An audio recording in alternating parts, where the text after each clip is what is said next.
Members of this committee, please turn your attention to the video screens. All Americans, not only in the states most heavily affected, but in every place in this country, are rightly disturbed by the large numbers of illegal aliens entering our country. The jobs they hold might otherwise be held by citizens or legal immigrants. The public service they use impose burdens on our taxpayers. That's why our administration has moved aggressively to secure our borders more, by hiring a record number of new border guards, by deporting twice as many criminal aliens as ever before, by cracking down on illegal hiring, by barring welfare benefits to illegal aliens. In the budget I will present to you, we will try to do more to speed the deportation of illegal aliens who are arrested for crimes, to better identify illegal aliens in the workplace as recommended by the commission headed by former Congresswoman Barbara Jordan. We are a nation of immigrants, but we are also a nation of laws.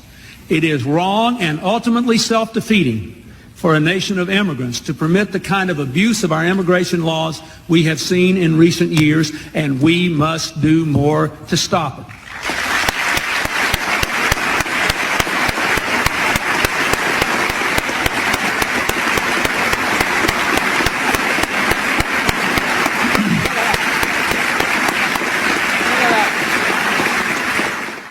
You believe in open borders and complete chaos. Did you notice the bipartisan support in the chamber? As the video was played, everybody was clapping in that chamber. If I were in Congress in 1995, I would have also stood. Because I wasn't, I stand here today. Other than President Donald J. Trump, the greatest president in my lifetime, with the most safest and secure border, I believe President Clinton understood just how important border security is to our nation. But boy, oh boy, have times changed. 28 years later, the left has gone off the rails. 30 years ago, the leader of the Democrat Party stood before Congress and delivered a speech so tough on illegal immigration that if you closed your eyes, you would have sworn it was Donald Trump. Bill Clinton promised more border guards, faster deportations for criminals, and a complete crackdown on welfare for illegal aliens. He declared, "We are a nation of immigrants, but we are also a nation of laws." The entire chamber, Democrats and Republicans alike, stood up and cheered. They've gone completely nuts. They've done just the opposite of what the leader of the Democrat Party, President Clinton, stood for on border security in 1995. This committee's ranking member, he was in Congress in 1995. I assume he stood. It seemed like the majority, if not all of the entire chamber, they stood. Matter of fact, Mr. Clinton delivered his speech in the third year of his first term. And he was reelected in 1996. He beat Bob Dole, won by over 8 million votes, won the Electoral College 379 to 159. He had the support of the American people, and I'm going to assume the ranking member also voted for Bill Clinton in 1996. We have two other members, Ms. Jackson and Ms. Lofgren. They were both freshmen at the time. I will assume they stood during that powerful speech as well.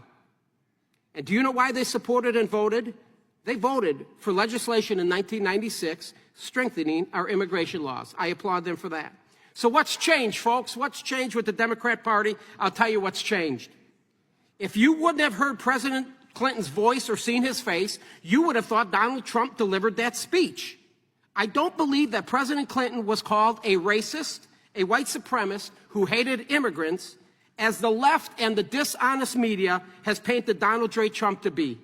I have a report from the Heritage Foundation titled, "Tracking Movement of Illegal Aliens from NGOs to Interior of the USA."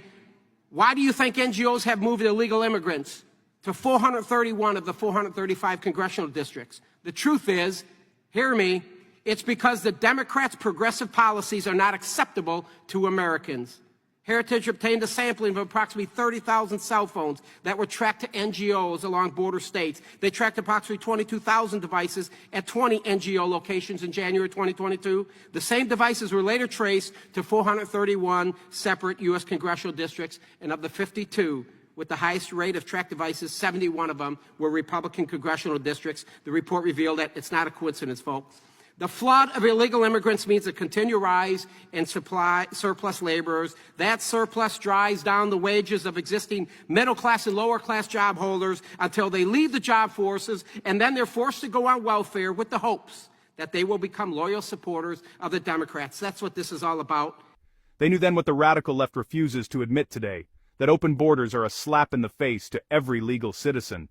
But look at where the Democrat Party is now. They've gone off the rails. They've done the absolute opposite of what their own party leader stood for in 1995. You have ranking members on this committee who sat in that room, stood up, and cheered for those very policies. You have members who voted to strengthen our immigration laws in 1996. So, what happened? Why did they trade common sense for complete chaos? The answer is simple.